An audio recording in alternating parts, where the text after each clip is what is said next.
Hello and welcome back to the Game Pit. This is episode 185 and I'm Sean and here is Ronan.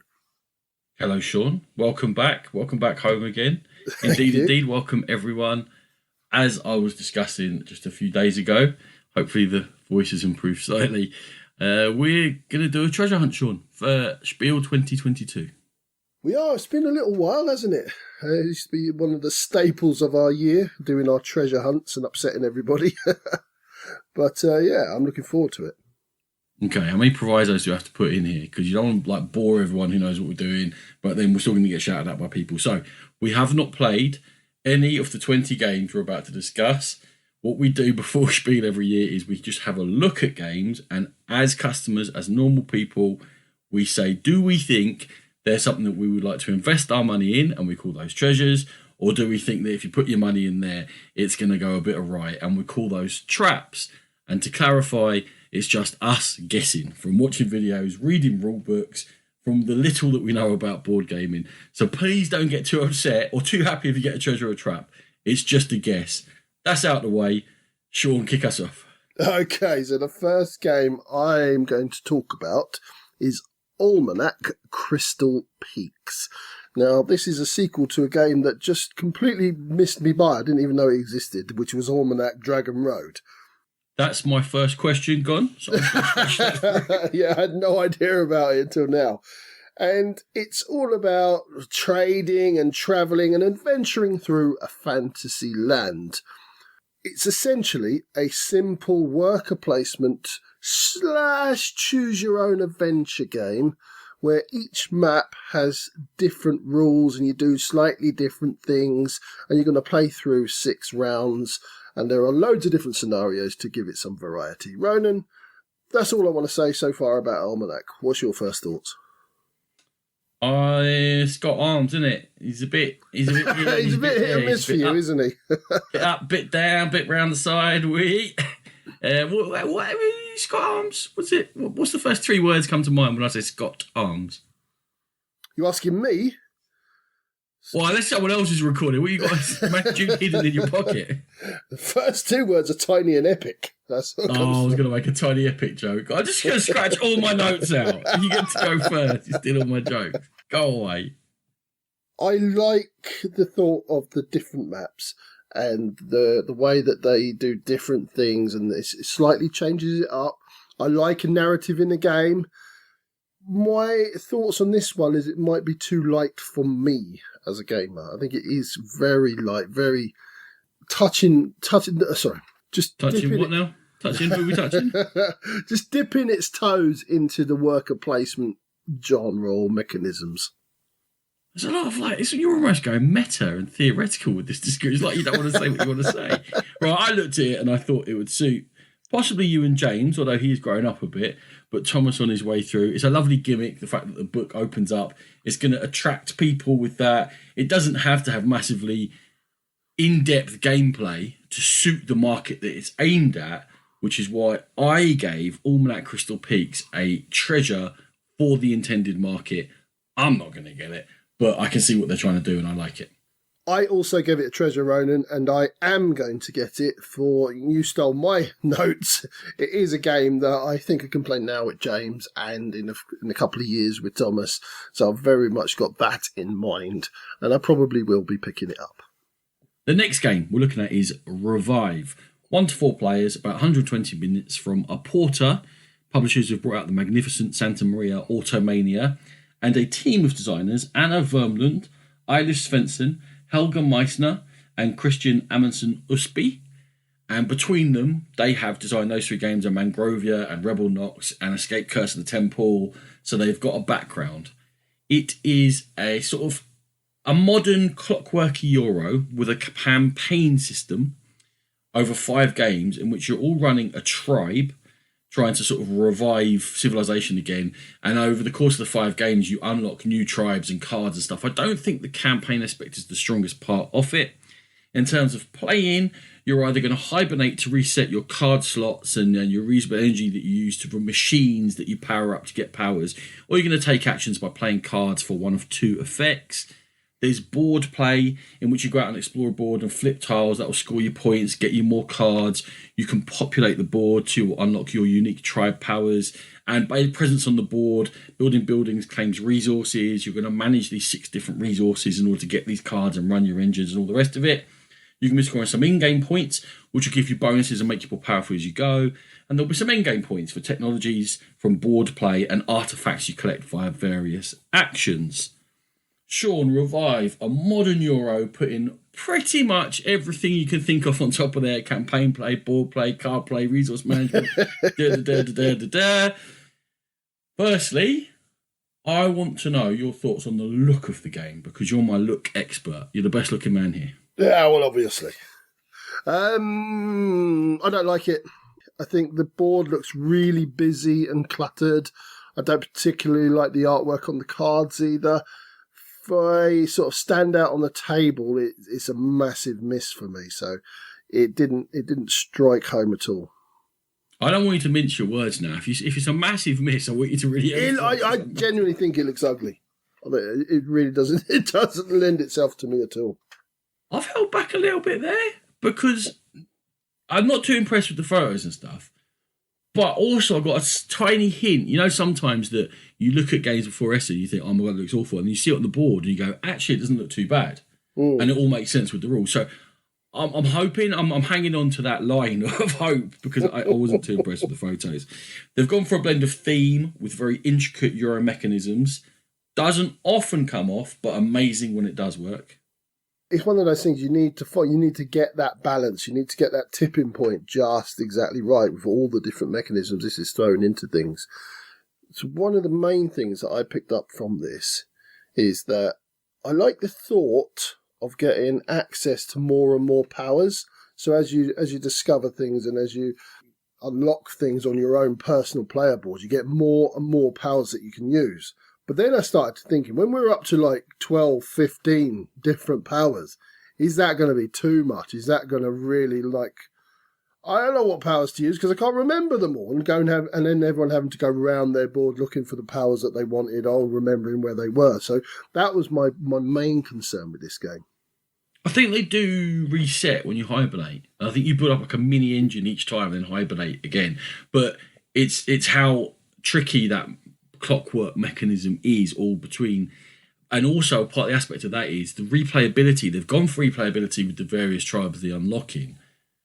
Is it just replayability by learning all the different tribes, or is it going to be player interaction, which it suggests there is with the board play and being next to each other? When one gets flipped, you get stuff. So it needs to have enough of that player interaction for me, because there's certainly been trends to go, as we talked about with Imperium and other games, here's 12 different tribes, but they play in a particular way. The variety comes in playing each of the tribes once or twice to learn them. I don't want that. I will need there to be some interaction within Revive, which is one of the things that's difficult to tell until we go and actually play with it. But, Sean, your thoughts, treasure or trap on Revive? So, with Revive, I do like that there appears to be lots of replayability. I think it is going to be quite cutthroat at high player counts. It's going to be quite tight at times, which all fits in with the theme of the game. So with that design team, I think it's going to be a treasure. I was kind of on the fence, but I'm going to drop onto the side of treasure, Ronan. I am a bit on the side of the fence, beckoning you with me, Sean. Go on, you're trustful. We can do this. I am going treasure as well, but I'm not fully diving into the hoard of coins and swimming around in them, but I think this could be a good one. I'm hoping for a good surprise out of Revive. Lovely stuff. Okay, so my next game is Rise, designed by Remo Conzadori and Marco Pranzo, coming from DLP Games. And in Rise, you are responsible for the economic and social development of a city. Yeah, that's pretty much the theme, all done. So what you're going to be doing is you're going to be, as I said, developing that city. You've got 10 sector tracks for the city. You've got things like culture, science, industry. You know the types that you've got there. Did you say 10 tracks or 423? Just the 10. It might feel like 423. There's shared action cards where you're going to choose from 4 of them. You can pay extra money for more powerful actions. You have to react to events in the game that are going to happen to all the players. And I talked about those tracks. Each of them has different benefits as you move up there. Game is played over 12 rounds. The person who has best got the balance and satisfaction of the people is going to win Rise. Ronan, I'm going to put it out there. Scariest box cover ever. But really, more than one of your later games, already? We'll talk about that in a bit. Because there's one that's been unsettling me. Let me tell you, this one is in second place. Okay, fair enough. I looked at the designers, Sean. You know, that gets you off on a foot. Mm-hmm. Marco has got Upon a Salty Ocean under his belt, which you liked a lot. Yeah, it was a decent Euro, wasn't it? It was. Remo, fierce amount of mediocre games on that record, I'm afraid. I'm sorry, bro, but none of those have been hits. Yeah, well, it's kind of me in the box, isn't it? It's a economic engine builder, and I kind of got the feeling that it was a step along from Furnace. So I really liked Furnace, but there wasn't enough because you kind of playing the same game over and over and over again. So after like 10 games of it, I was done. And this felt like almost the next thematic step in the Furnace line. I know it's nothing to do with Furnace, don't get me wrong, but I feel like there's similarities, and the interaction with the same cards you're all choosing from and having to pay extra for the good stuff on the cards. It feels like it fits into my type of play quite well. I'm sorry you're such a boring human being. I know. I understand. Each track, each of those 423 tracks works slightly differently. And when you read the rules, it's just a track and move and the track and the space, and then there's a track and this track, you got that track and there's a space and there's a move and this track, and then you do that track and oh my God. I was just like, what is going on with this game? From what I could glean, who knows? You do one action around, maybe 3 events then happen to you, and maybe none, and you don't have any control over them. So what's happening? When do I get any control in a game where I'm just watching things go up tracks? Where's the satisfaction in the game? Where's the I've done this? What'd you do? I moved that dauber 4 times in the last 10 minutes. That's what I've done. Yeah, I think you can sort of go towards different tracks and try tracks, yeah. Move, get the best out of each one of them. I think it's going to be a little dinky, uppy in small increments, but I like that sort of thing. Trap. Rise is a trap, bro. I ain't having this. Rise, for me, isn't the treasure that I thought it was going to be when I immediately pre-ordered it after a quick read of the synopsis and the rules.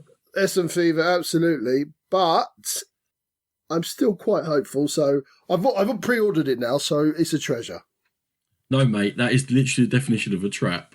I got excited and spent money on it, and it turns out to be rubbish. On Saturday, I almost want this to be the first game we play, because I just want to see. No, because Saturday we're likely to be hungover, so let's not make it the first game we play. I thought we were going to play at least 1 or 2 games while crawling out of our bits. Okay, anyway. Fitzpatrick's Friday night. Woo! Terracotta Army. 1 to 4 players, 120 minutes, Board and Dice, the publisher, Teotihuacan, Tekenu, all the T games, Yudo Master Set. Thank you again, Sean. You're welcome. Przemysław Fornau, who designed Blossoms, is designer, and Adam Kravinsky. Nemesis, Sean, Lords of Hellas. He's just like your favourite designer ever, and Origins First Builders. Yeah, I'm a big fan of his. Okay. His quality. The players are competitively going to be building the Terracotta Army. Well, a bit of the Terracotta Army, not all of it, because it's quite big. And there's 5 rounds in which you are doing worker placement to drive scoring on a special grid, and it's all a spatial aspect, and you're going to be making these terracotta figures, and where they go in the grid is going to be affected by where other figures are, and they score in various different ways. Of the workers, you've got 2 different types. It's a bit viticulture. You've got a big one that blocks a space and smaller ones that don't. You place them on an action wheel. On the action wheel, there is inner, middle, and outer actions. You can move one of the inner or middle ones, and then you take the 3 actions that you've lined up with your workers. You're going to be collecting clay. There's wet and dry clay for different things as coins. You can trigger these masters that are in there to help you do special things, and you build the statues, which are actual minis with actual different sculpts for the different types of minis, for the different ways that they act in the game. You're going to be looking for majorities in groups. There's column and row scoring. There are inspectors, which will be checking different columns and rows. You can manipulate them via actions in the games. You can make horses that make statues bigger. There are musicians you can make that scores each round, but they cost you valuable money. There's crossbow warriors that want to be alone. There are archers you can put in, which will break ties with other people. And it seems, Sean, to be right there for me in my action wheelhouse, because it seems like this simple actions driving lots of options for scoring, which is very interactive. And man, now we're talking. Now we're there. It feels to me that there is almost two different games being played. You've got the action wheel, which I really like the look of, where you kind of can manipulate the wheel, turn it to get the actions that you want. And you've got like the bigger workers, the foremen or whatever they're called, that you can go into a place for a second time. I love all that, and building up the resources and then building your stuff, your terracotta army up. And then you've got the other one, which is very much a spatial awareness, area control, a little bit in your face with everybody. That's the side I like less, but as a whole, it's a very interesting game. The minis are just cool. The minis are cool, and they're going to come in a really cool little box where you just plinky plonk them out. Okay, the box I'm entirely uninterested in, but the minis are cool. But the box is functional because it tells you how much, what points are for each one. So if you pull from the 8-point one, you put the 8-point down there. Yeah, it's good. You know how to turn me on, don't you? You use the word functional, and I'm like, oh, functional. Okay. I think people might forget little rules. There's stuff like you need certain weapons to be active to do certain things, or clay dries out at the end of the round if you haven't used it. I think in the first one or two games, people can get frustrated by some of the situations you have to set up in order to play well. I can see that happening.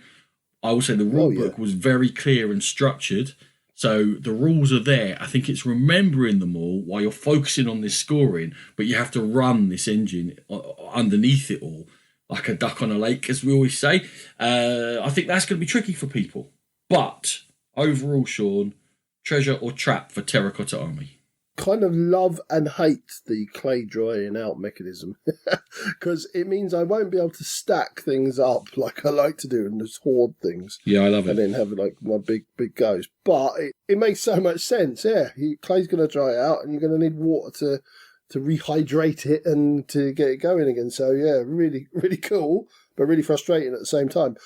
Yeah, I think this is going to work. I have a confession that I mistimed this completely. I thought this was coming out months ago, and I stuck in a wee pre-order. And yeah, so I've got a pre-order of it coming. I love the look of it, so it's a treasure for me. Yeah, I've got a pre-order in as well for Essen, so definite treasure for me. Terracotta Army, I'm very, very hot on it. This is a big treasure. I'm betting a slipper on that. Fair play to you. Okay, we're going to move on to I suppose it's the big release from CGE. It's Starship Captains, and designed by Peter B. Hofgaard. And in Starship Captains, you're basically in Starfleet. Let's face it, everything. Excuse me, trademark police. exactly. Come on, if Star Trek could give a damn, I'm sure they'd be bothered by it. Air Force 9 are listening. So you are a captain of a new ship. It starts off, it's a bit beat up, it's a starter ship, and what you've got to do is build the ship up and go and do missions effectively. To do your missions, you've got different colour crew, Star Trek, who do different jobs, and those different jobs are to move, attack, and upgrade. There is a map on there where you're going out doing your missions, and there's a really unique-ish worker queue mechanism in which when you've used a worker, they go to the back of the queue, and only a certain amount of workers will come out for the next round. So you've got to plan ahead to work out, make sure that you've got the worker colours that you need to do the actions you want to do. Yeah, and that's kind of it. You're going to do your missions, score your points. One of my issues with it is that it looks like there's not much player interaction. Yes, I would concur. And on top of that, I don't think there's a lot to it. I think everything is quite simple. The moving and attacking is very simple. I think upgrading, there is some meat to it. I think we had this discussion a couple of days, Ronan. No, we only ever speak on the podcast, Sean. Now give away the magic. Sorry. We had, I had a conversation with someone random called Dolan, and... Dolan, your buttocks. And we discussed about the first 3 rounds out of the 4 in the game being quite small, and then all the meat in the game and all the scoring being in the last round. So that's almost sort of half the game again. There's a weird arc to it. Seems to be. Yeah, like an acceleration whereby the last, it's all there. And how important the setting up of that is and how relevant it is. Because in that 4th round, it looks like you're going to get bonus on this track, bonus from that action, bonus to do here, bonus to go there. And it does it all hinge on how well you've managed to queue for that last round and how well you use all those bonuses in the last 20 minutes. Or does the whole 90 minutes matter?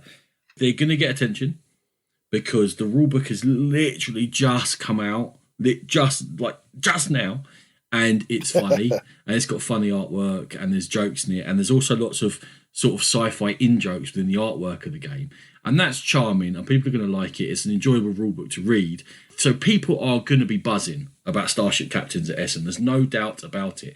One of the whole premises of treasure hunts is that buzz just the glistening of fool's gold, or is it actually got any meat or metal? It would have to be metal. Metal, yeah. Is there any metal behind that shine? And I am torn on this, Sean. But I think I'm going with not quite enough going on for me and slightly too solitaire. So I'm going to go trap. I should probably say that word.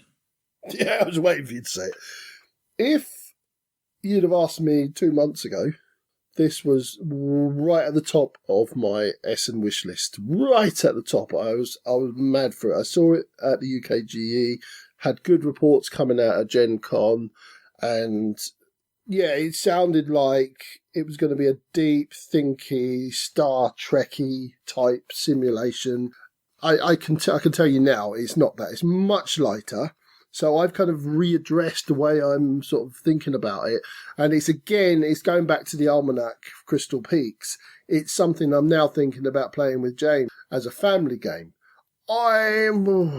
Is it a trap or a treasure? I think with that head on, it's a slight treasure. So I'm still sniffing around it. If it was for me and you, Ronan, it would be a trap. So I'm going to say treasure. I'm relying on you to buy it, so you better say treasure. Because I want to play it, but I'm not spending money on it. Okay, great. Fair enough. The next one up is Baruch.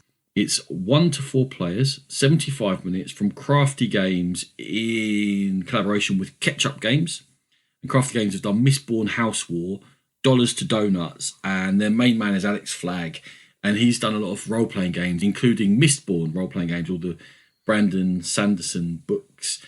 Also with Stephen Wren, this is his first game, and Taron Lewis Kratz, who designed Helionox, game which had lots of good ideas, necessary, didn't come all the way through. Okay, Baruch, B-U-R-U, is the 3rd largest island of present-day Indonesia, and this is set prior to the Dutch East India Company and the Portuguese turning up and the whole place getting turned over for money, basically.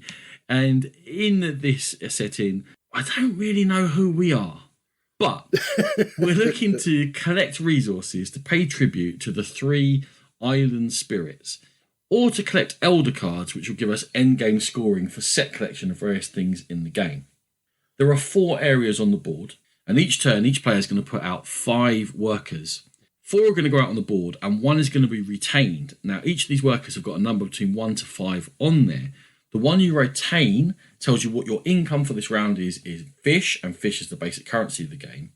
For the other numbered workers, when everyone's placed their workers out, for each area of the board, you flip all the workers over, and they are going to be resolved from highest number downwards. And basically, the first actions to get resolved are most powerful in each of the areas. So you're prioritising how much you want to take these actions. It's very akin to the Francis Drake hidden worker power element thing that we love from that game. In terms of what you're going to do, you're going to be looking to get resource cards, which will give you the resources you need to worship the spirits and hire islanders. They cost you fish, and they'll give you different powers.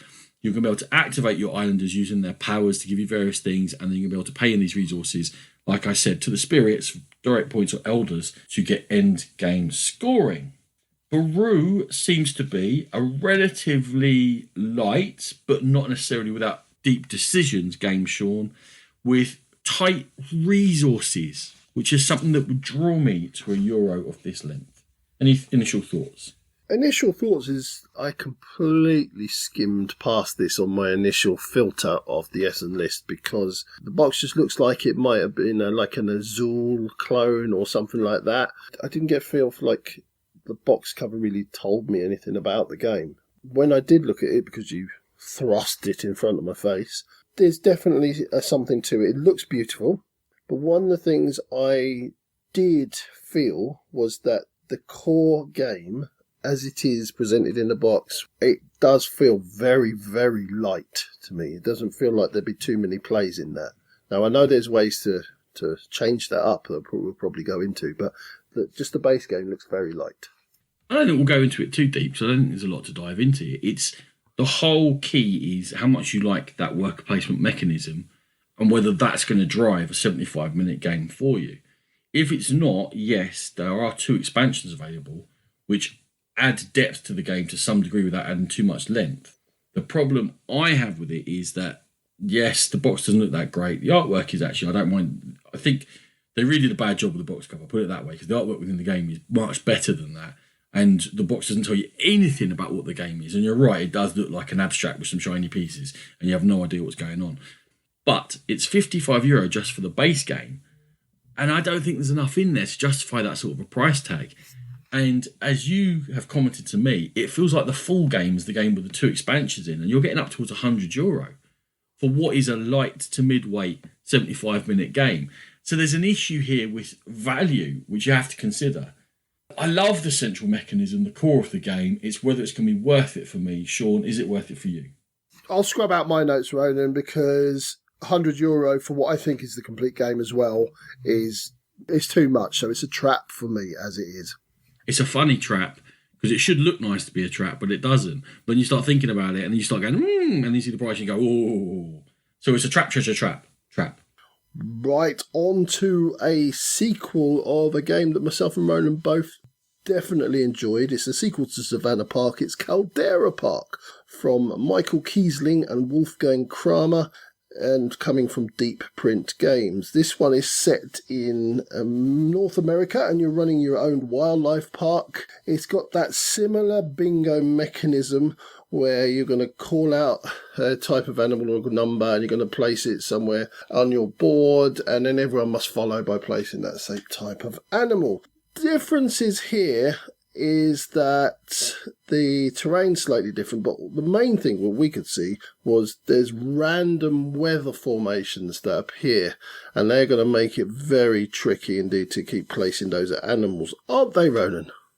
I think there's big differences. To be honest with you, someone's saying you have to put a type of animal on a type of terrain, 3 terrains on the board, but you're only choosing from 7, and you don't have to follow the exact tile as they did.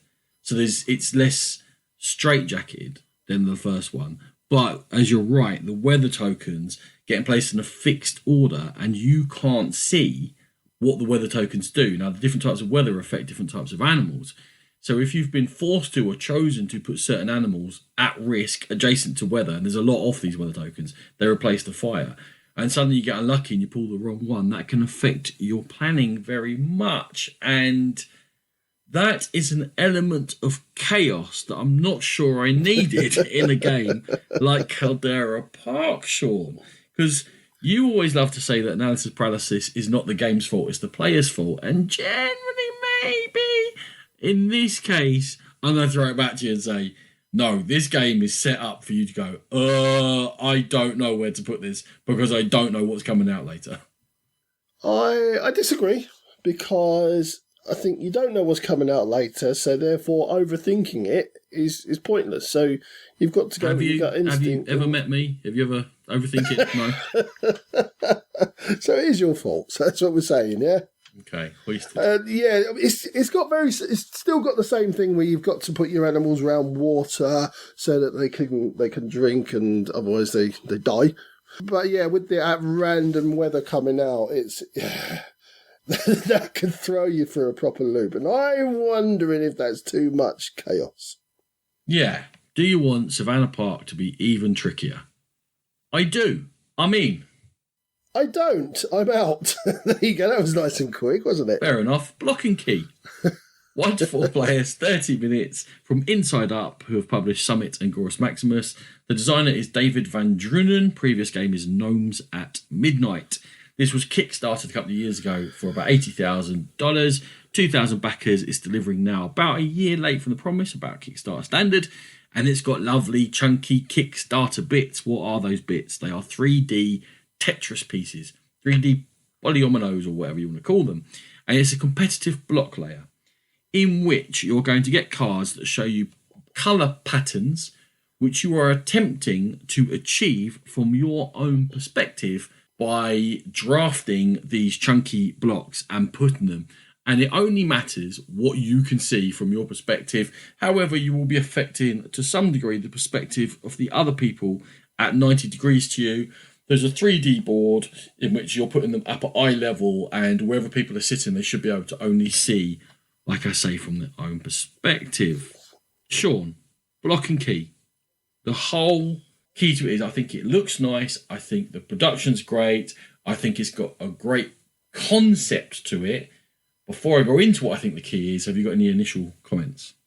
Table presence is spectacular for this one, and I think it initially came out in Gen Con, and I think for that reason alone, it was one of the hits of Gen Con. People were like, wow, what's that?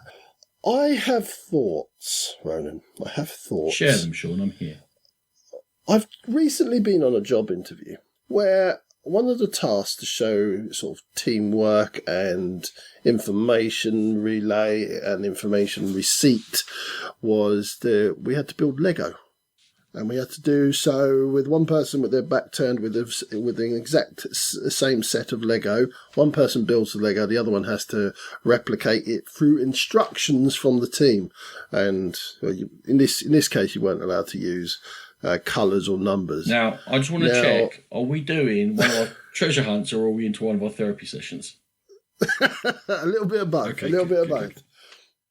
Now, I didn't. Apparently, I did all right in it because I got offered the job. But I thought, and I felt really frustrated. And I think that's where the path I'm going down with this game. I think it might be frustrating.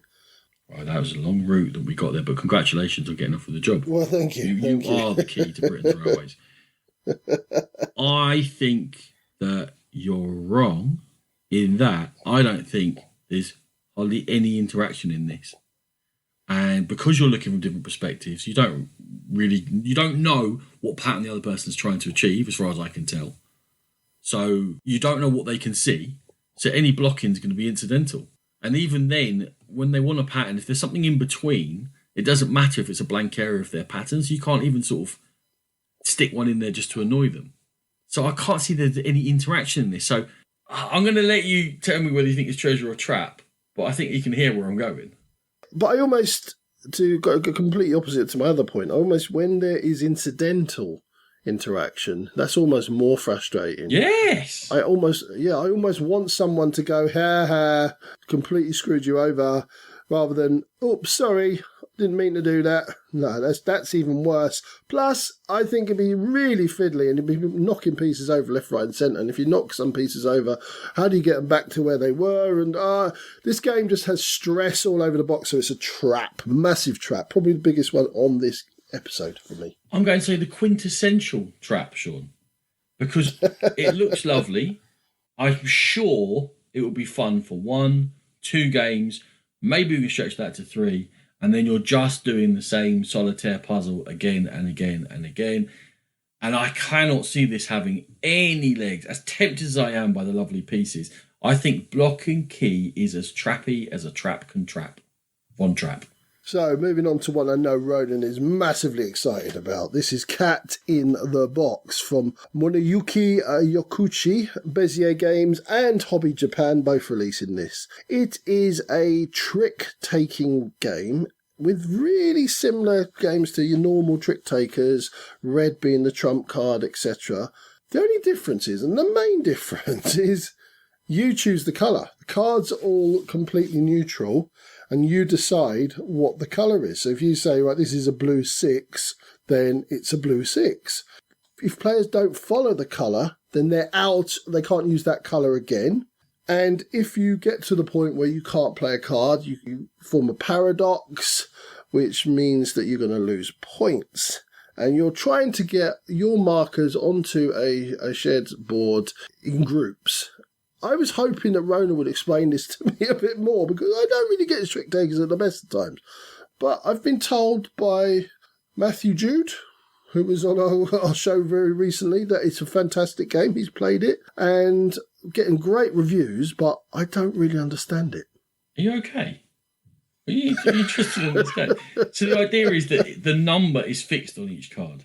So there are 5 6s, which may be in the game because not all the cards are in the game, but there's only 4 suits. And if I say that is a blue 6, the blue 6 has now been played and it's marked on the board, so no one else can claim to play the blue 6 because that's what that became at the point I played it. Hence the whole idea of the quantum thing. Once you observe it, it becomes what it is. I don't need this level of stress in my life.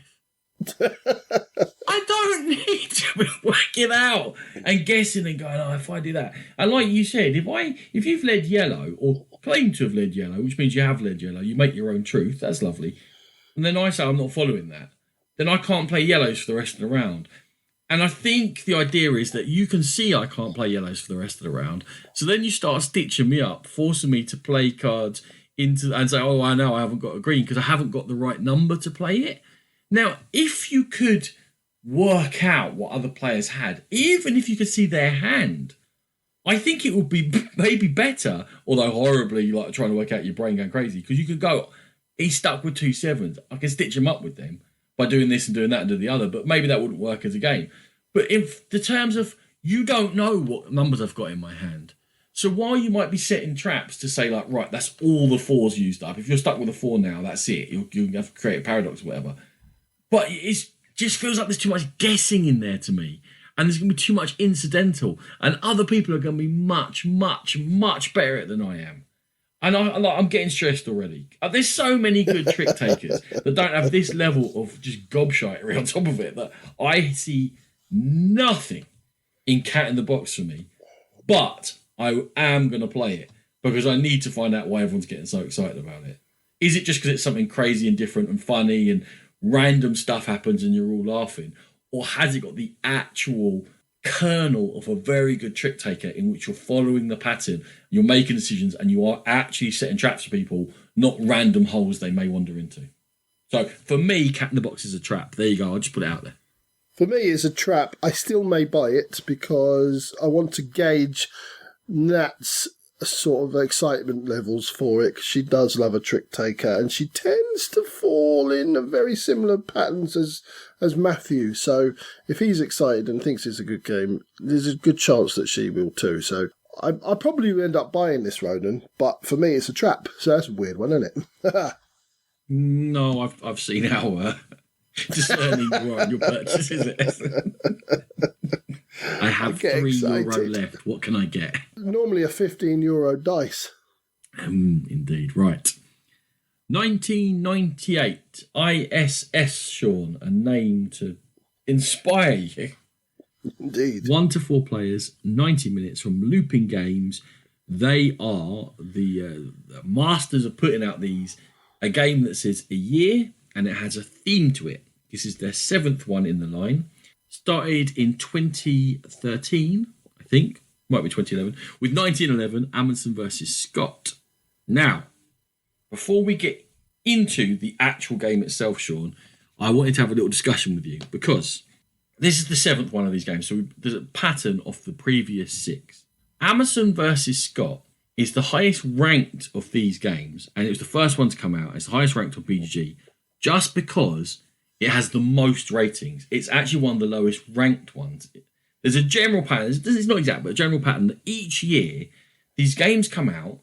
They have fewer ratings on BGG, suggest lower sales, but higher ratings suggesting they're getting better at making them. Cotton Club, the last one to come out, 1923 Cotton Club, nothing but good things about it. A 7.6 average rating, but only 303 ratings. I've said it to you because I don't understand. Why are they persisting in taking these games and forcing them into this line of marketing that isn't working? Like, I've got a good game here, great, we're going to put it in this line. But that line is just constantly declined in sales, despite the fact there's really good games in it. Why are you doing that to my game?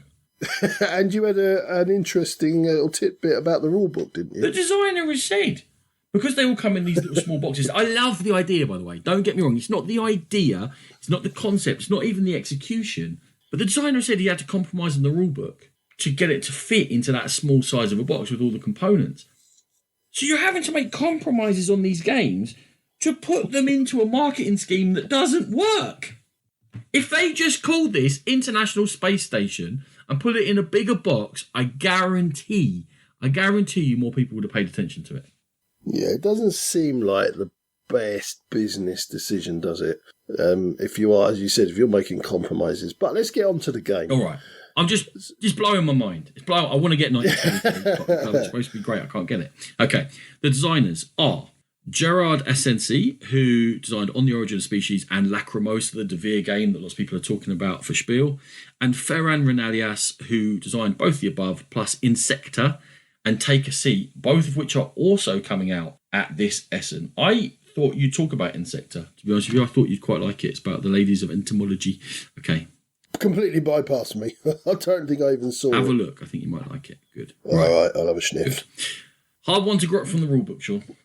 That compromise. It is, as we've discussed. It is. It refers to components, and I do feel like having the game set up would make it much clearer.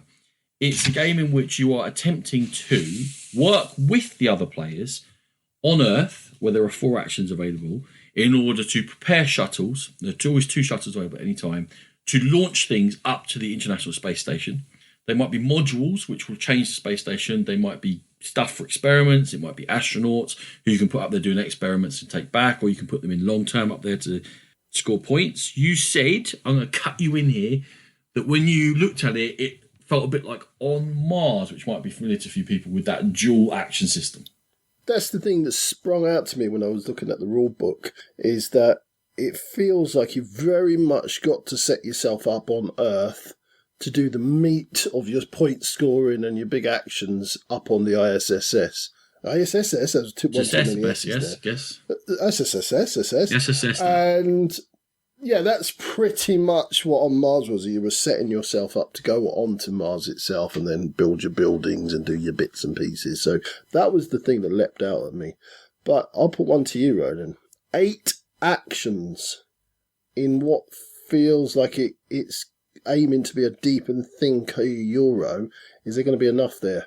Yeah, that's actually got written down here that for quite a long playtime of 90 minutes, it needs to feel like each of your actions matter and that you're not endlessly churning launches and going again and again and doing the same thing. There needs to be some progress and feel like there's a bit of an arc to it. I think there might be, because the ISS will build up, which should open up newer opportunities to you and different areas to go for. But again, it's hard to tell without seeing the game in front of you. I'm only fingertipping all my judgments about this. I do like that the scoring is very specific. You don't get points for everything. You have to actually focus on what you're doing. And it's interesting that it seems like you do have to jump on board what others are doing. You can't just be a lone wolf and try and do it by yourself. If they're loading up a shuttle, get on board the shuttle and get your stuff going up there so that you don't have to do all the hard work. Yeah, I think you can definitely nip in on others' work. That's a good and a bad thing for me on this one. But I'm going to go ahead and say, Ronan, that I feel that this one, although it's a bit of a shot in the dark, I'm hopeful. A moonshot in the dark? Nah.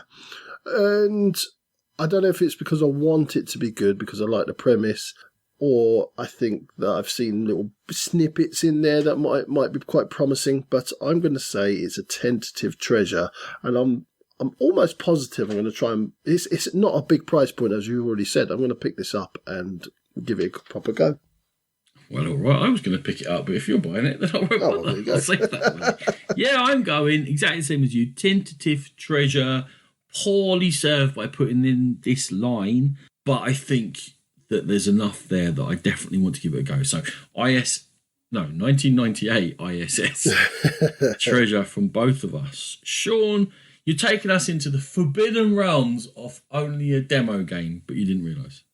I didn't realise because there is a price on it on the BGG list for Essen, so I assumed wrongly that it was for sale. So it's Axon Protocol by Jan Roth II and coming from Baruch Games. It's all set in a cyberpunk corporate warfare scenario, think Blade Runner and what have you, and what you're doing in the game is essentially you're brain hacking, and the players, i.e. us, are the hackers.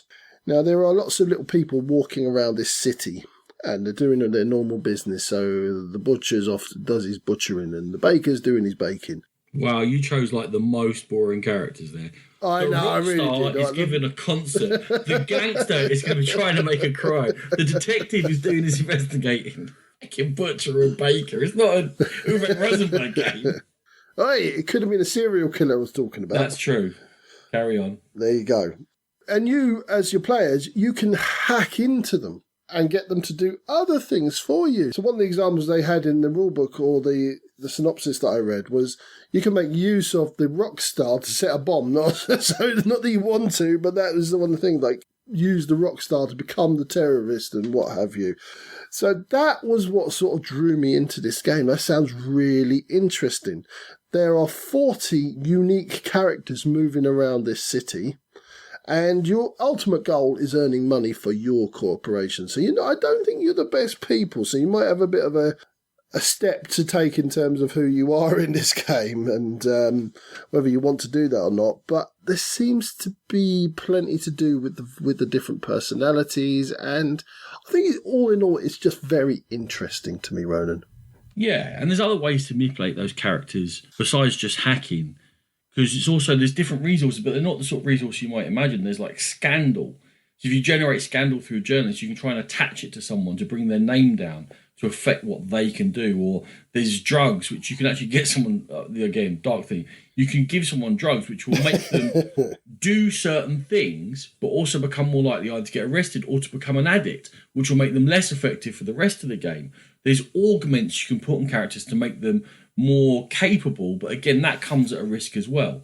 Now, in terms of this 40 different characters, I don't think there's 40 characters in play at once, because that would be nuts. Trying to find out what the 40 people are doing, but there's 40 possibilities of having characters within play. Yeah. One of the questions is how much agency we have. This whole sounds very interesting about I can affect this, I can affect that, but how much of the game is just going to happen and how much am I actually affecting and how much is just admin of going, they've got to do that, they've got to do that, they've got to do that, I don't care, they're doing that. This is the one I actually care about. That has to be absolutely streamlined. The fact it's from a first-time designer, first-time publisher, it's been on Kickstarter before and was pulled down again, so it's a relaunch. There are definitely some warning signs there, Sean, despite the hugely interesting and dark premise. There are, and I think there's a lot of pieces to sort of stick in the jigsaw puzzle to make it work. So they've got to pull a lot of stuff together to make this one what it could be. I don't know. They have no idea if they're going to pull this together. I can see the hooks in that bait, Sean. I can see them shining there, but I still want to chomp on the worm. Okay, so whose treasure is it? I don't know. I don't know. I'd have to choose. He's not coming out as a demo, so I don't have to choose. I've decided. No, you don't have to choose. All right, fair enough. If it were, I think I would end up buying this game. So I suppose I've got to say it's a treasure. But it could be the worst. It could be the worst game ever made. Like I have no idea which one's this way this one's going. So I'll say a tentative treasure, but who knows? In fairness, this is the one demo we have to try and go and get played. We usually not interested in demos for crowd launches, whatever, but this one we have to give it a go. It sounds so amazing. Okay, so almost the opposite end of gaming from that one. Village Rails, 2 to 4 players, 45 minutes long, from Osprey Games, just since 2017, Sean. A sprinkling of their games: Undaunted, Cryptid, Imperium, Merv, Brian Baruch, Wildlands. They have had hit after hit. The designers of Village Rails are Matthew Dunstan, Elysium, Pioneer Days, Adventure Games, Monumental.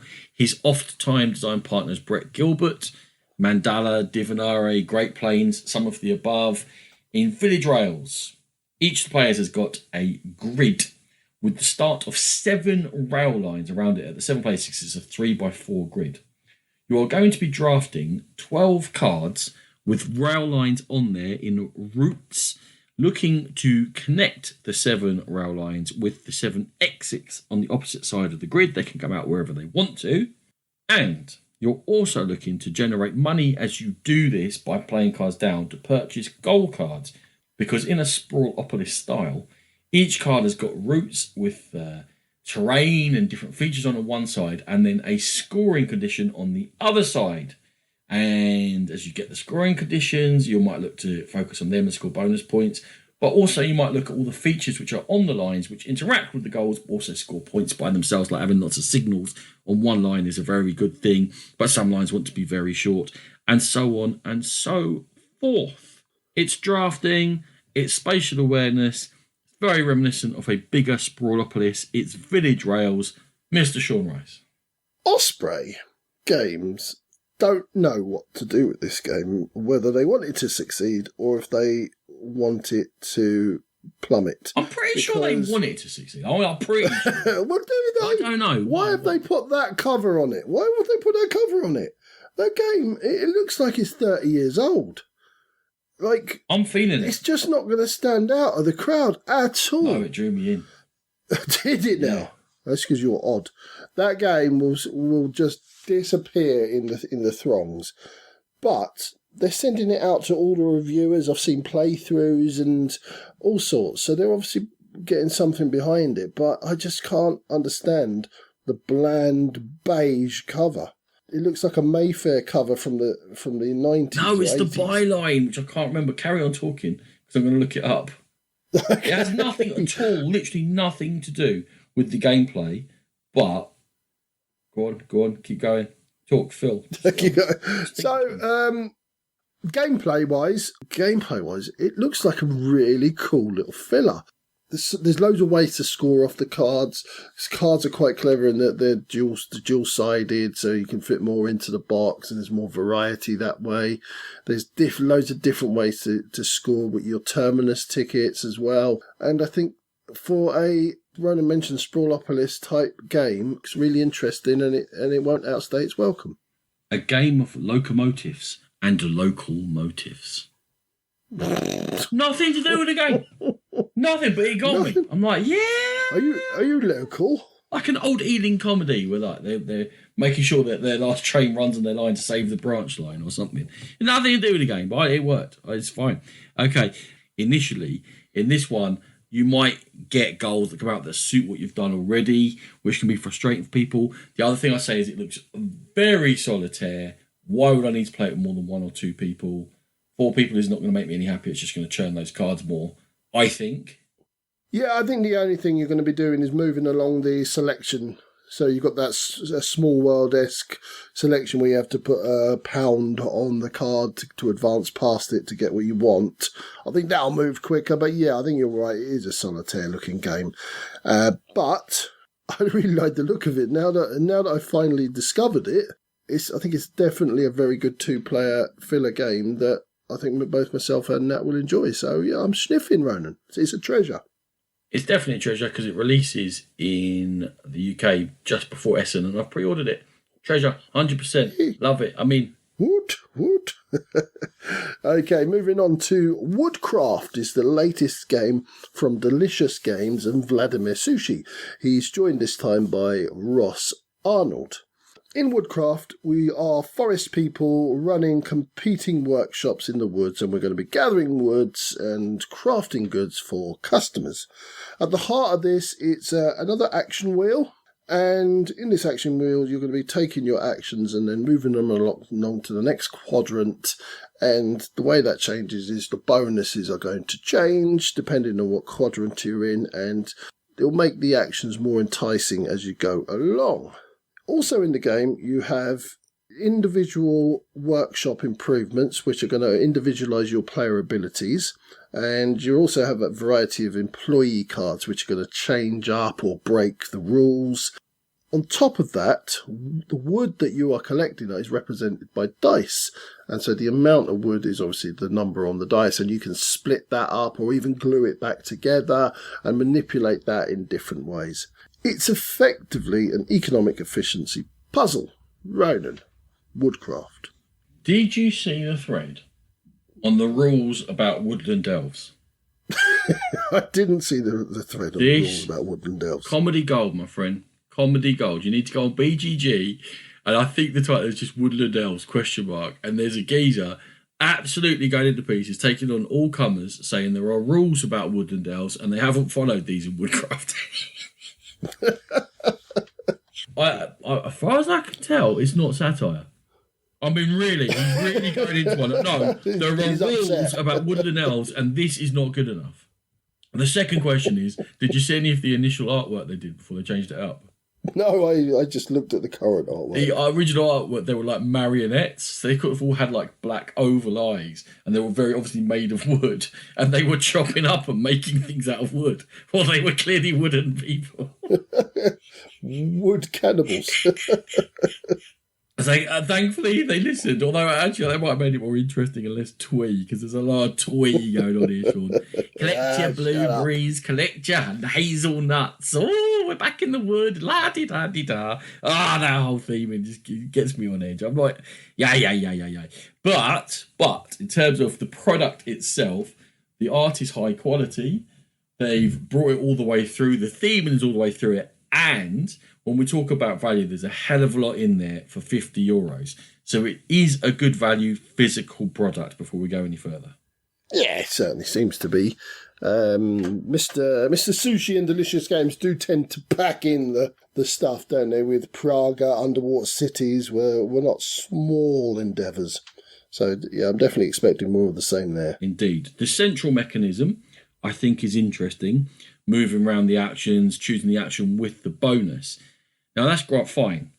My problem was every time the word bonus, special power, something extra you get for doing this, for having that card, for putting this round the back and having it on your elbow. Here you have 2 more of those and 1 more blueberry, and move that down and move that up, and here's your eye worker, and that changes that. And you talking about, was it Revive earlier, about keeping track of all the bonuses and special powers. I find that gets to a point where it's very, very tedious, and there were so many in this game, I just could not be bothered. Everything you do, there's 6 different things that affect it. Yeah, your player boards are only so big. Like, you can only have a certain amount of improvements. You can only have a certain amount of the workers, and the workers are split into 2 types as well. So I think that kind of waters it all down and makes it easier to track. In my head, anyway. As we say, we haven't played these games, but in my head, I can sort them quite easily. Talk to me about the tools. What about the tools? So you can split your wood. So you can split No. The tools are literally just tokens that you get from other stuff. You just get them incidentally, that you build up into a pyramid to just give you more bonuses. It's a bonus whose only feature is to give you more bonuses. So I thought you meant like the actual workshop improvement. No. The little like this is the little I get what you mean. Yeah, they're just a resource level of Euro. This is bonus to another bonus. And I'm so deep in now with Leonardo DiCaprio and his spinning top. I don't know what reality. I don't know what my action was originally. What was I choosing? When you put that many bonuses on, it takes away from the central mechanism because it becomes less important. Because the one thing I'm getting from my supposedly main choice is 1 amongst 8 things I'm getting this turn. So it doesn't matter. It's just like, whatever. As long as I trigger my bonuses, it'll be okay. I don't think you're getting 8 things at all. I think you're reading wrongly into that. I've seen it played, and I don't remember any of that. It was very easy to track. Even Rado managed it. Wow. Oh, shots fired. That's where we're going. Okay. Okay. Meow. You just call out the big names. That's fine. Do that. Right. I want to play it, genuinely. I do, because there's interest there for me. Plus, I'll be laughing. I actually want to play it with the original artwork, because that would be much better for me. No, because that's scary. Yeah, really. You need to look it up. I'm going to be thinking about woodland elves and their rules all the way through. But there is no way, in God's name, I am learning or teaching this. So if someone wants to teach me, I'm happy to play and happy to be proven wrong. But at this stage, it is too many layers. So I'm going to say personal trap, although it looks like a very good product. So I'm going to come out of it. This is my number one pick for Essen, and this is the one I'm most excited about. I think Ronan's wrong. I don't think there's going to be too much to keep track of at all. I think it's all separated, and each action tile is only going to trigger out a certain amount of things. You're building up your board slowly so you understand what's on it, and as I said, it's all segregated nicely. So I have watched it played. I was very excited. The action system really enticed me in. Just being able to individualise everything and building your own engine that's different to Ronan's engine and different to Rachel's engine, that really drew me in. So for me, massive treasure, and I have already pre-ordered it. So it will be coming.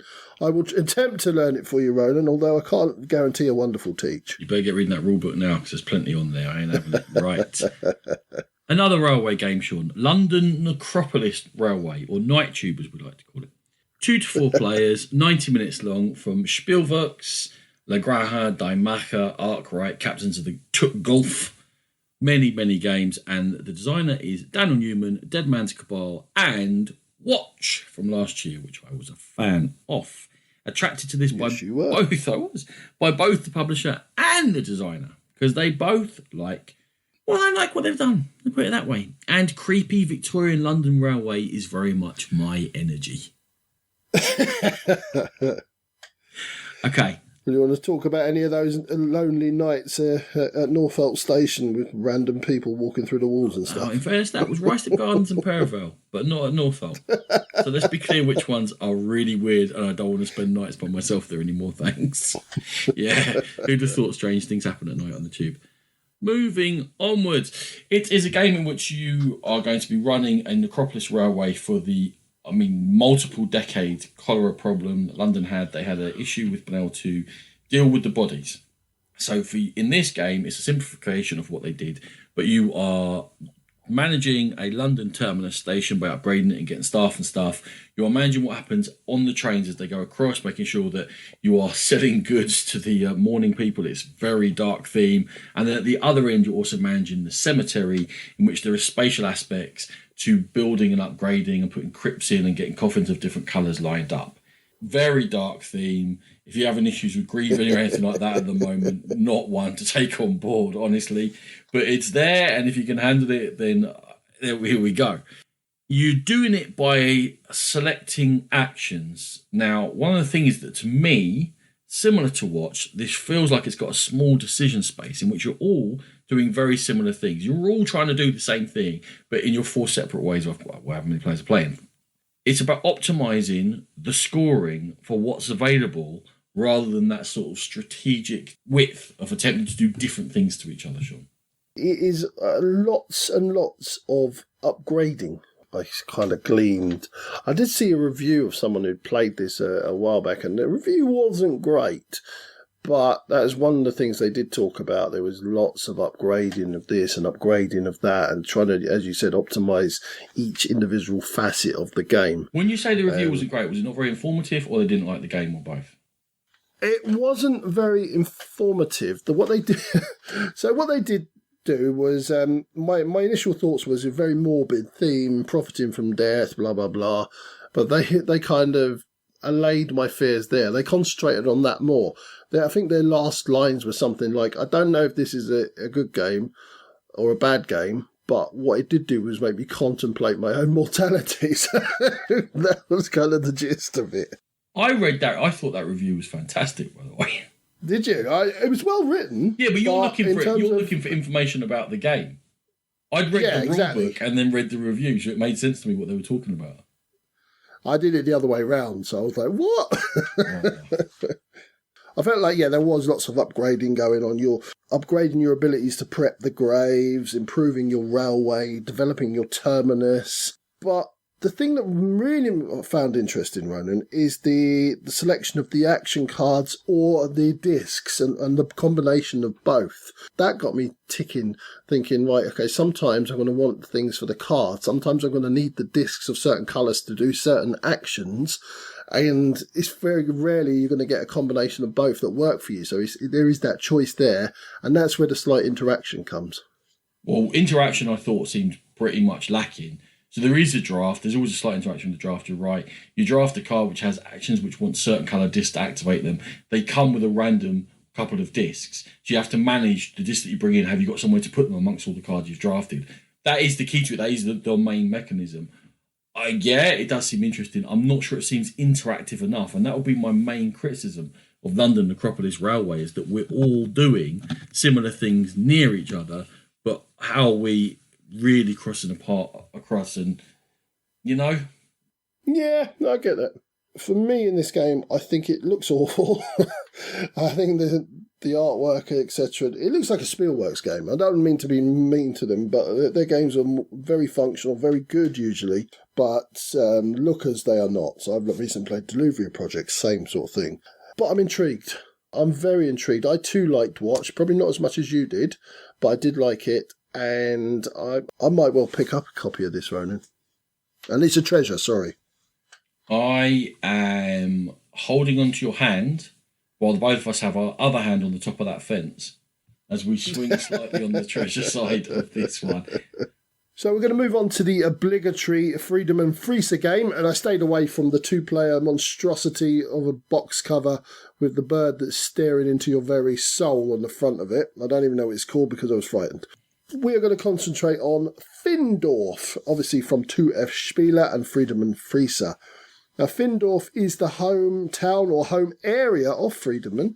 In the game, you're going to you're going to look to build up the district, and it's very much an economic engine builder. And it talks about having a resource market for peat.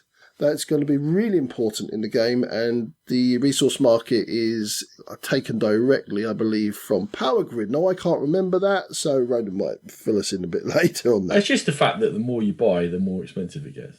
Oh, okay, fair enough, yeah. So your goal in the game is you're going to be building structures, and that's going to give you income and bonuses, and that's the main goal, is to build those structures. Your actions are to hire, you want workers to obviously work in your structures and your businesses. You've got your production, you've got bricks and rails, as well as that peat market going on. And you've got sale, which is going to allow you to sell the peat and rails to build a railway that's going to Hamburg, which is also the timer for the game. I've left purchase to last because purchase allows you to improve all of those actions that I've just mentioned and make them better and more productive. And it's also where you actually get to build your structures.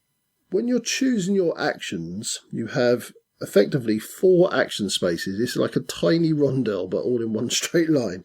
And you're going to use your foreman, and your foreman can only move 0 to 3 spaces. And when you go through the end space and round to the first space again, it's going to trigger what's called bureaucracy, where rails get added to the railway, the market gets reset, and you get your income from your structures.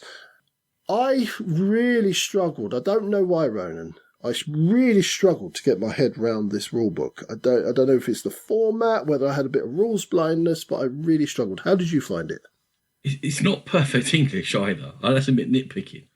But it's clearly not a native English speaker who's gone over it, so that doesn't make it much easier.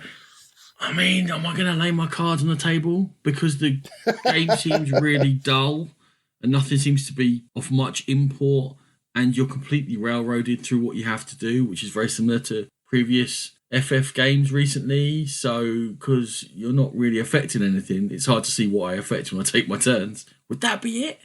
It could be. Maybe it was just so dull that I got bored. I did. It seems to be almost a labour of love that he's trying to crowbar his pride for his home district and what happened and the importance of the peat. Like, peat was really important before coal came around. My dad's going to be chuffed. He keeps getting mentioned in this game. And feels like he's trying to crowbar a game in there. So you got this timer and you're constantly putting rails down on the way to Hamburg. But sometimes you can sell them to put them down. Sometimes they just go down from the supply. And it just feels like it's inconsequential, really. But the buildings, I think, will be where lies the crux of the game, whether they're going to be interesting enough and give you different powers. And they don't seem to, Ronan. Well, you're taking a long time to labour over the fact that this whole game was boring. He's gone, here's the story of my hometown. This is how it went, so you must also do it in this order. And this is what happened, and this is what happens. You're running a simulation of the development of Findorf. That's great. It doesn't make a good game. It's a trap. Yeah, I'd have to say it's a trap as well. It just... I was hopeful that those buildings, I was hoping that they'd be really interesting when I got to the end of the rulebook, and they really weren't, so definite trap. Moving on. We're going to go on to another Spielwerks game, Sean. Hopefully you'll be less cruel about the presentation this time. Because, to be honest, the Findorf presentation looked a bit like a Spielwerks presentation to me. This is Pilgrim. 1 to 4 players, 2 hours long. Designed by Nick Case, who designed NIMBY and the Sagas of Noggin the Nog. It's a complicated Euro medium heavy-ish, I'm going to suggest, like Sagas of Noggin the Nog, but with thematic elements, like Sagas of Noggin the Nog. It reminded me of Sagas of Noggin the Nog is what I'm trying to say. Good. Each player is running an abbey in a central town. From that central town, they are looking to construct pilgrim trails and trade routes out to set spaces around the board. Now, the way they're going to do that is that there is a hex grid, and you can put down route tiles through your actions in order to make these trails, build shrines on them, give alms, donate buildings to charitable institutions, developing your own abbey to make your actions more powerful, and generally managing your workforce of serfs and priests and whatever other monks that you may have.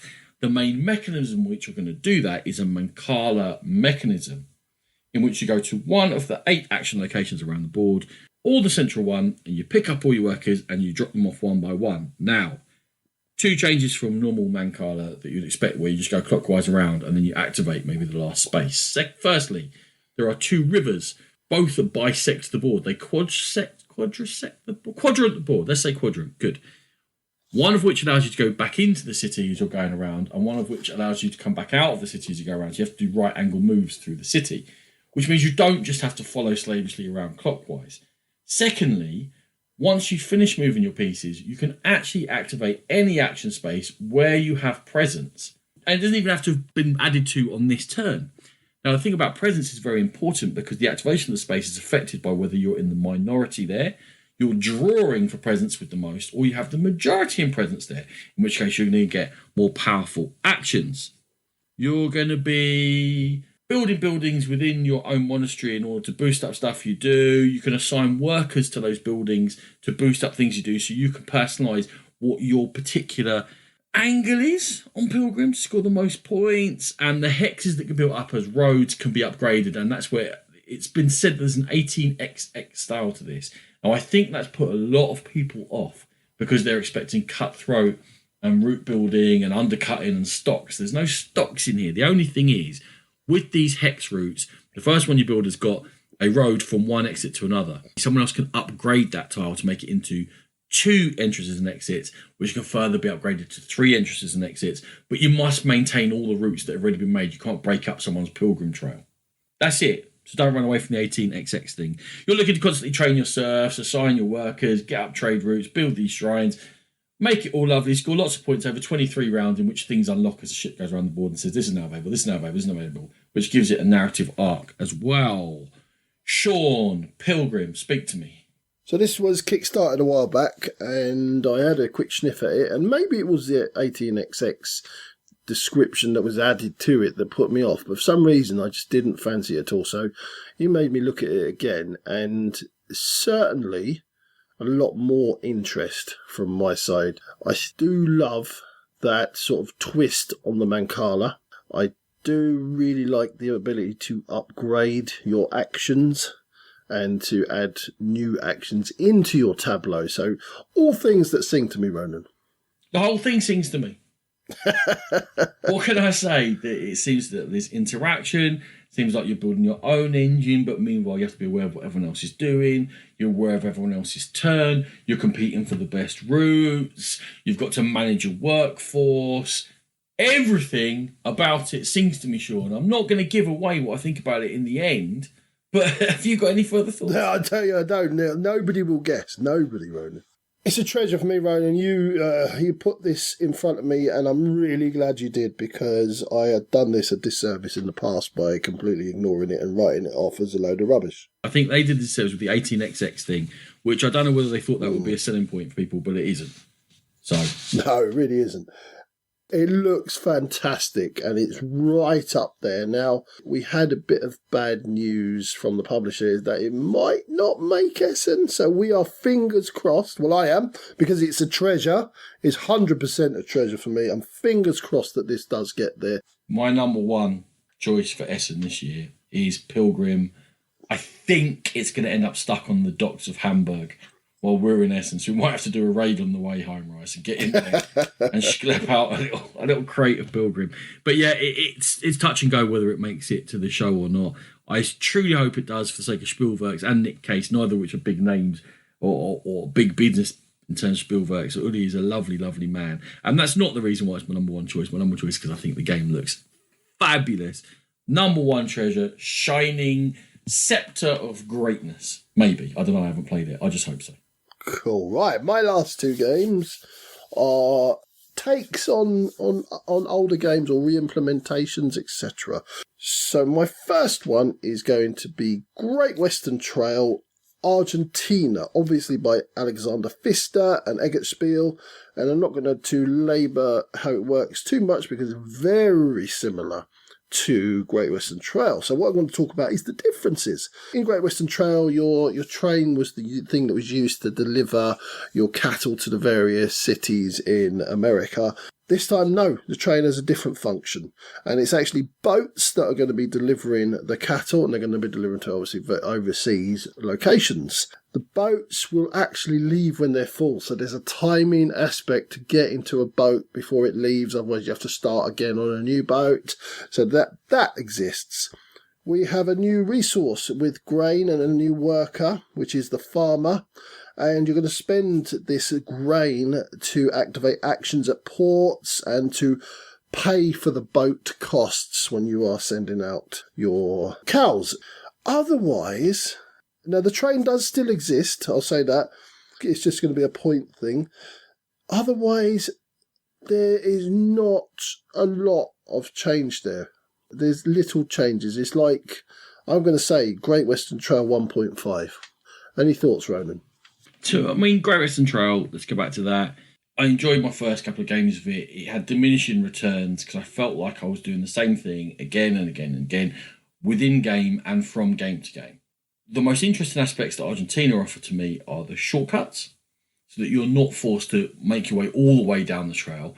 Now, you are cutting out action spaces by doing that, which therefore means that the relative use of those two things, if that's interesting, then that will freshen it up for me. And what you talked about, the timing of the ships leaving, is that going to be really important? Because it just did get into a pattern whereby you were trudging along, I deliver, you deliver, she delivers, I deliver, you deliver, she delivers. And I needed that to be broken up, because even with the expansion to Great Western Trail, refreshed it for 2 or 3 games, and then I was back into the same issue. So that's quite interesting. I hadn't really thought about it, because obviously I really like Great Western Trail, so I hadn't really thought about it as more of a repairing issues that other people had with the game. So that's quite interesting to me. But what are your thoughts? Is it a treasure or a trap, Ronan? Well, that's straight to it, isn't it? That is straight to it. I am anticipating something similar to the expansion. Now, I know people have said, why isn't this just an expansion? And the answer has been back, no, it changes up way more than that. The board is different. The things are different. There's very few components you can reuse and what have you. Okay, I'm anticipating it doing something similar for me in that 2, 3, 4 games, and then, okay, this is Great Western Trail. I've played it a lot. I know what it is. I'm not that excited by it. Ready to be proven wrong. I don't want to call it a trap because I think it's doing what fans of the original game would want. I think in that it's mixing it up, it's keeping the heart of it, it's adding interesting things, and it's making you think about the whole system in a different way. So as a product, I'm going to say treasure, but I am not going to get it. I don't think enough's changed for me. It would make it a personal trap. I like... Someone somewhere is very puzzled by our two answers here. Someone is. But, as you said, as a product, it's a treasure because I think Great Western Trail is a great game. I'm going to wait until Great Western Trail New Zealand and see if they really change it up a bit more, and then that's when I probably would dip my toe in and say, right, okay, I'm going to buy that. This one won't be coming home with me. And I did have high hopes that it would be a bit more different than it is. I'd follow none of that logic. I love the game, but this doesn't change the game I love enough. I love the game, but why would I buy the same game again for a full price? As you said, if it was an expansion, then I would put it for like 15, 20 euro. Happy days, I'll jump on there. I'm not spending 50, 60 euro on a game that I already have. Fair enough. Okay. I'm glad I squeezed that point out of you because I was puzzled until you explained that. Okay, sorry. My penultimate one is Crossing Oceans. 2 to 4 players, 90 minutes, PD Verlag. Mac Gertz publisher, basically. So Concordia, Imperial, Navigador, and TK. Mac Gertz is the designer. Transatlantic, which is the most salient point because Crossing Oceans is, well, it was designed to be Transatlantic too, but then apparently changed enough in the development to become a separate game now called Crossing Oceans. Mac Gertz, no surprise, this is a Rondel-driven game in which you're looking to acquire ships and place them in different oceans across the globe. You're going to develop trade houses in the different regions to match up with your ships in order to make money. You get income from those ships and trade houses, like I say. And you're going to build up set collections of flags for buying ships and building trade houses, which will score you loads of points at the end. As the game goes on through the years, certain ships become obsolete and you're able to replace them by newer models which come onto the market.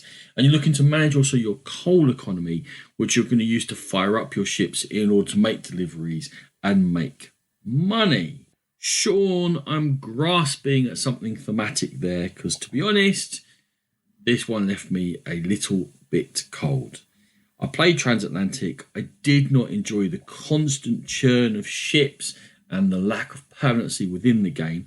That has been toned down a little in Crossing Oceans, but I still have a thematic connection hangover to the fact of Transatlantic and the fact that I was not too fussed by that, and the fact that the theme never came through for me in Transatlantic, and I can't see it coming through in Crossing Oceans. I owned Transatlantic for quite some while and never got round to playing it because it once I got to it and looked at it properly, it didn't seem interesting. And the only things that kind of stood out for me in there were, could it be quite confrontational in terms of replacing other people's ships? Because there is a churn of ships going out, and the oldest ship will always be the one that's taken out. So if somebody's got one ship in a specific area and you take that out by putting a newer ship in, is that quite confrontational? For sure. I think there's very limited areas for ships, and player count reduces the number of areas available. And it does feel annoying when you're trying to do something. You've set yourself up on the rondel. On your next move, you'll make that money. And then someone comes in and knocks it out and breaks it apart because you have to set up a little network to make it profitable. And that's what I felt in Transatlantic, and it looks very similar in Crossing Oceans. And the fact of that you have to set the whole engine up is that none of the actions by themselves are very interesting, and neither are the results of those actions. It's all very small dibby things to set something up to maybe get a bit of something down the line. Yeah, the one action on the rondel that I did kind of think was a little bit interesting are the ones that will effectively benefit others. So you've got to really time it so that you're getting the most benefit out of them. So that's quite interactive, I thought. Yeah, there's interaction, but again, it's to set that up. Going off, it's negative interaction because that's the bit where they're going to set that up. I'm jumping in there so that I get bonus from what they're doing. I can see what you're doing. My only goal is to break it up. Okay, so last thoughts from me. It still doesn't look like a game that I'm going to enjoy. I don't think the theme particularly looks like it's going to sail through. And for that reason, I think it's going to be very mechanical, not thematic, and maybe not enjoyable. So I'm going to say it's a trap. I'm going trap as well. Now, something, just a little kicker on the indie. I don't mean to be mean, but I guess I'm about to be. Since 2010, which is when Navigator came out, my first Essen, from Great Mac game. Gertz, we have had Transatlantic, Concordia, and variants of Concordia and older designs. In the 10 years, 2000 to 2010, Mac Gertz was good game after good game after great game. In the 12 years since then, 2 new games, one of which I didn't like. PD Verlag is no longer a must go to, but I do love Concordia. I do have to say that. Okay, your last one. Concordia is amazing. My last one for the episode is Joan of Arc, a Orleans roll and write, and it comes from Ryan Hendrickson, obviously Rainer Stockhausen, who did the original Orleans, and DLP Games. Can I ask you a couple of questions here? Go on. Did it really come from the bloke who designed Orleans? There is his name on there because it's based on the sort of bit of Orleans, like we talked about last episode or 2 episodes ago. I was getting to that. And secondly, before I'm sure you can get this as well, roll and write. Yeah, there's no really roll. You're drawing, aren't you? You're drawing out of a bag. You're drawing character. Surely draw and draw would have been like, Draw and draw. There, yeah, there you go. You've hit on something. Thanks. The characters you are drawing are exactly the same ones as Orleans. You're going to take turns choosing the ones that are drawn from the bag, and then you're going to do the actions associated with those characters. You can do an action on a place card, which is like the buildings that you would have in Orleans, or you can do a beneficial deeds action, which is the joint player board where you're basically putting your workers on there to score small bonuses, and if you fill the line first, you get a major bonus. It all looks very similar to Orleans, Ronan. You're going to move to places, you're going to get goods, you're going to get money. There's the same sort of map system where only one person can go and build. So my question to you is, I know why, because it's the solo variant, but why have they shoved Joan of Arc on the front of that and not just called it Orleans Roll and Write or Draw and Draw? Well, here's another question, Sean. What have they done to her? Who's upset Joan of Arc? What's going on with that? You're not happy. She's not happy. Well, it's the same art as Orleans, isn't it? It's that medieval tapestry not the art. art. Look at her. She's not. Oh, you're going to make me get my phone out now. Look at it. I'll talk. I'm doing it right now. You talk. Happy. The difference, obviously, here is that in Orleans, you are affecting your own pool that you're drafting from. In Orleans Draw and Draw, as it's now called, you're drafting from that shared bag, and it's a fixed pool, and that doesn't change, which I like as opposed to a roll and write, because you know the relative values and scarcity. So a certain amount get pulled out, and then everyone drafts. There's one more than there are players, and everyone drafts one, and then the first player gets the last one as well, and then turn order moves on. So you can see relative values, which is one of the most important things in a draft. And while Sean is still looking for this artwork, I've got it up. Well, okay. Do you want to come in before I carry on my second point? It's not that bad. She looks a bit miffed. She's not happy with life. Clearly, someone looks like she's got a castle round her neck. No, not having it. She's looking at you, Sean, and she's saying, "I'm not having this." I'm not happy. Not happy at all. Okay, so already you can see the scarcity, and you're making an informed decision. The second thing I like is that with the place cards, you're powering up certain choices for yourself, as are the other players. It's going to be important that you can see what they've powered up with their place cards, because that changes the relative value of the draft. And now we're getting into the point of, well, you are super powered for that. So I would like to take this other one, but if I take this one, it's slightly less good for me, but stops you from getting it. And that, we're getting to the heart of drafting. That's where drafting works, where different things are different values, but we can see what they're worth to everyone, and it's not randomized. Because if I take this blue resource, who knows if we're going to roll 5 blue resources next turn, and my hate drafting was pointless. It seems to have a point in this. I'm liking that premise. It certainly adds a different layer of interaction that Orleans didn't have. Orleans was generally interactive on the map only, and otherwise you were kind of just doing your own thing. And this seems to add that level of interaction. But otherwise, it really is very similar to Orleans. I haven't really got a lot more to say about it, Ronan. What are your thoughts? I don't think it is that similar mechanically to Orleans. Genuinely, I don't. In Orleans, you're building a pool to drive your own stuff. In this, you're drafting out of a fixed pool. That's a big change. And everything you're doing is if I take that monk, there's not another monk available because we know what's in the pool. That's very, very different. I know there's some scarcity towards the end where things run out.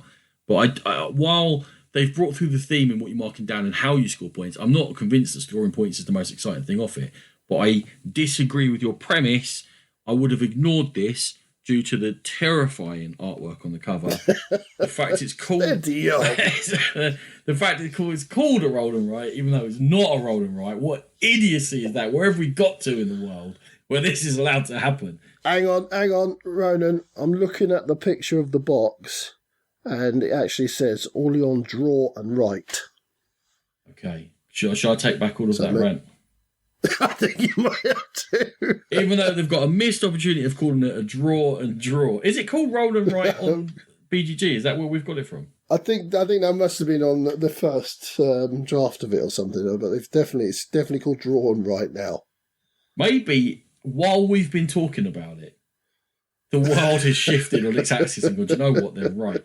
This is so wrong. We're going to just... The greater powers, the Time Variance Authority has shifted the timeline. Or maybe they got wind of what you were going to say, and they were like, we can't let Ronan completely destroy our game with his acid tongue. There's 7 people are going to sniff at it derisively, having listened to this treasure hunt. We can't have that. Not in Essen.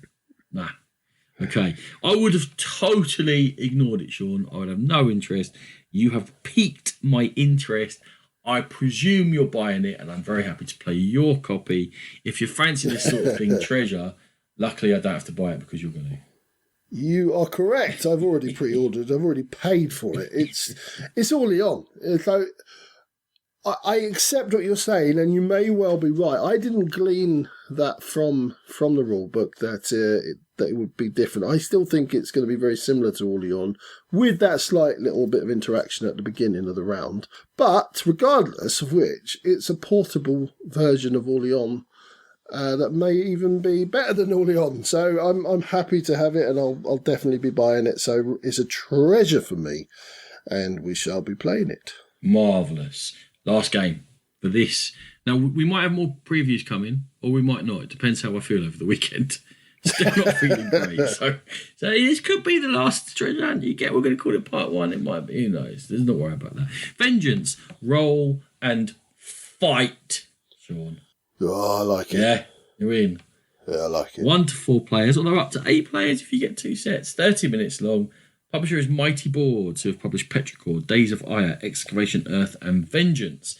Designers, there's 3 of them. Gordon Kaleha, Excavation Earth, Vengeance, a Post-Human Saga. He may be on there because he did Vengeance, it's based on Vengeance. There's Noralie Lubbers, it's her first design, and David Terzi, who's on everything.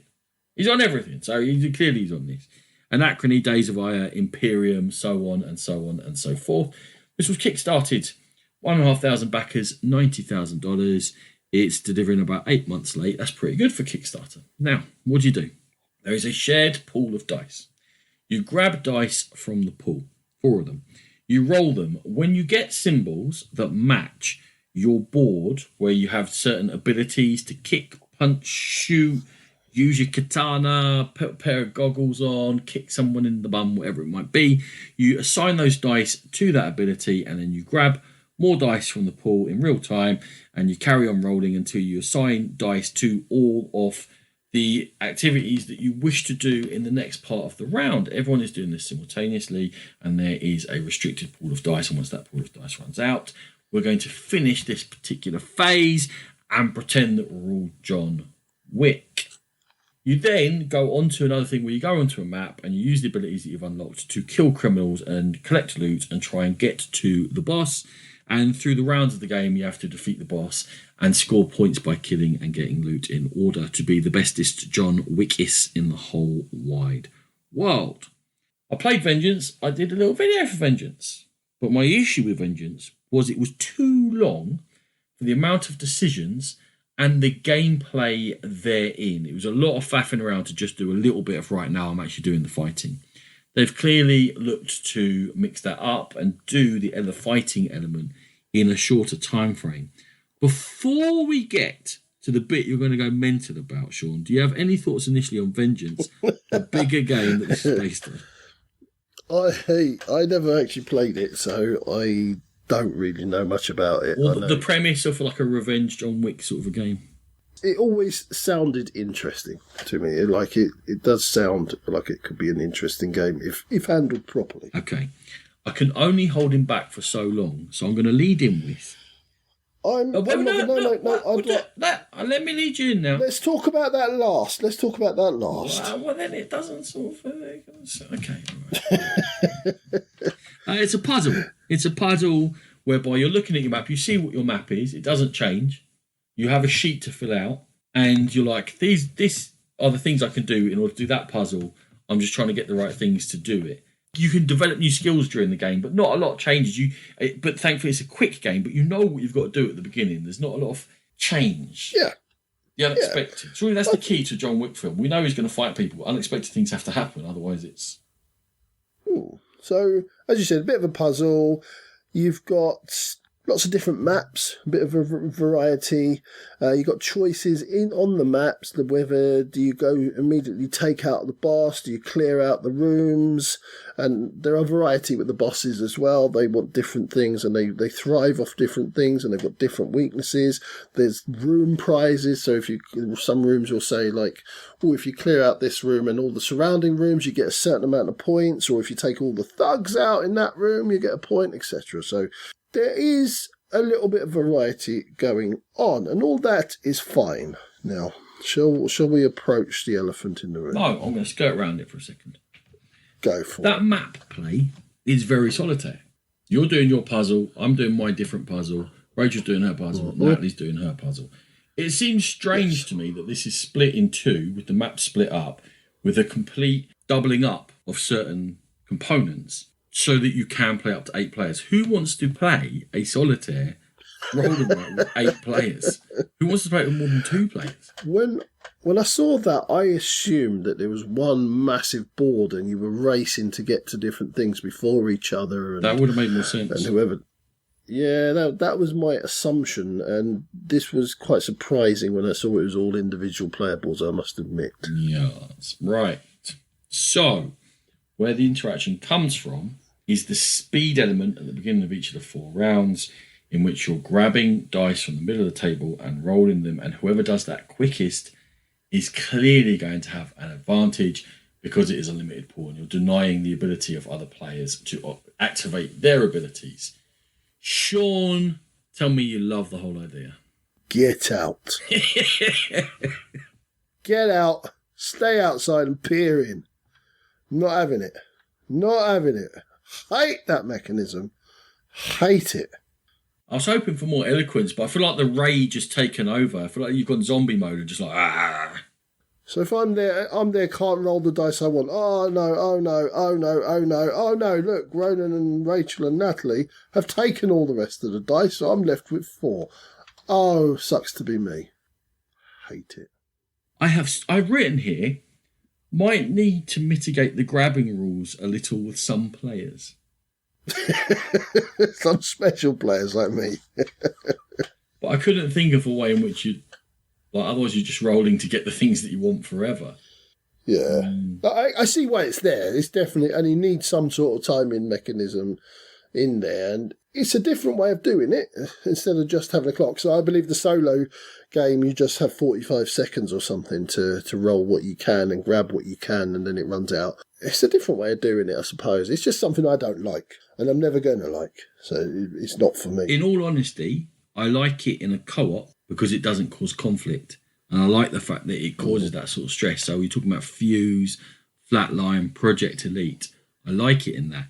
As a competitive mechanism, I actually dislike it a lot because there is no way there's not going to be hard feelings. I'm either going to do really well and then feel really bad, or I'm going to do really poorly and then not enjoy the game and be butthurt. And there's nothing in between. I concur. Those 3 games you mentioned are probably the only real-time dice rolling games that I actually enjoy. for that very reason, that you're all sort of in it together. Yeah. So I'm guessing you're going trap. Yeah, just for that mechanism alone. I do have slight other issues with it in terms of the solo play, the solitary play, but that one's the big no-no for me, so it's a trap. Yeah, in fact, exactly the same. The secondary issue is that all you're doing is checking each other's maps, and you're not going to follow each other's powers anyway, really, are you? So you don't really know if everyone's done it correctly because you're not interacting, and that seems a strange way of setting up the game. And it's just too confrontational. It's too many opportunities for people to get upset in terms of the real fight time dice rolling. Now, at the end of the day, would I play it? Certainly I would play it in selected company. Would I be able to get it out often enough to make it worth me having it? No, I wouldn't. And I think it has excitement. It's got interesting elements. But at the end of the day, just solving a solitaire puzzle is not enough for me. So I'm going to say a trap for Vengeance Roll and Fight at the end of the day. Okay, so we finish on a double trap. But in general, I think we were quite positive, Ronan. I think we were less positive than you think. You always think we're positive, but I always think we're positive. I'm not convinced.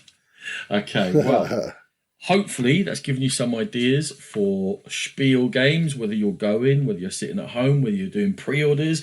If you're on the way there, fantastic. We are very excited to be going and hopefully seeing some of you. Sean, in the last episode, I did mention that we are going to be on the Dice Tower booth. Should I give out the times and dates? If you have them to hand, sir, I think you should. I have them to hand. On Thursday, roughly between 1600 and 1800, the local time, Sean and I are going to be there. On Friday, between 1400 and 1600, we'll be there. The Dice Tower show's at 1400. You know we're on the booth when that's on because we're always on. Yeah, they don't want us on that part of their show. We're not good enough. Saturday, we're going to be hungover and not in Essen at all, so leave us alone. Very good. And then Sunday, noon till 1400, we will be on the Dice Tower booth. One or both of us. Well, definitely at least one of us. We might be running around doing some other things during those times as well. Other than that, we'll be wandering around the halls. I've got curly hair and a beard. Sean's massive and he's bald. Yes. And at least one of the days I'll be wearing my Pit Crew T-shirt that says Pit Crew on the back and a big Game Pit logo on the front. Look at you, representing. So, yeah, well, thank you very much, Ronan. Thank you very much, Sean. Thank you, everyone, for listening. We hope you're as excited as we are. And like I said, there may be more treasure hunts coming out just for myself, but the voice is going as we speak. I'm going to go to bed for now. It won't be coming out anytime soon. And as always, we are proud members of the Dice Tower Network. Go there and to the Dice Tower itself for gaming goodness galore. If you wish to catch us on social media, we have a Facebook page, an Instagram page, and we are most active on Twitter at GamePit Podcast. If you want to contact us, and please do, if you've got any questions you want answered or anything you want us to review, anything at all, please give us a shout at thegamepitpodcast@gmail.com or pop along to our Board Game Geek Guild, where we are happy to answer questions there too. As we said, please come up and say hello if you spot us at Essen. We'd love to meet some of you and have a little chat. And we always get the fewest people coming up and saying hello because we're not in the video, so no one knows who we are. Exactly, no one has a clue who we are. Oh, yeah, so you guys do something for the Dice Tower? Kind of. But yeah, please do. If you see two big lumps, as you said, one with big curly hair and a beard and a big bald fella, then presume it's us. It might not be, but presume it is. And we'll hopefully see you there. Thank you for listening to the show. Music by E. Aaron.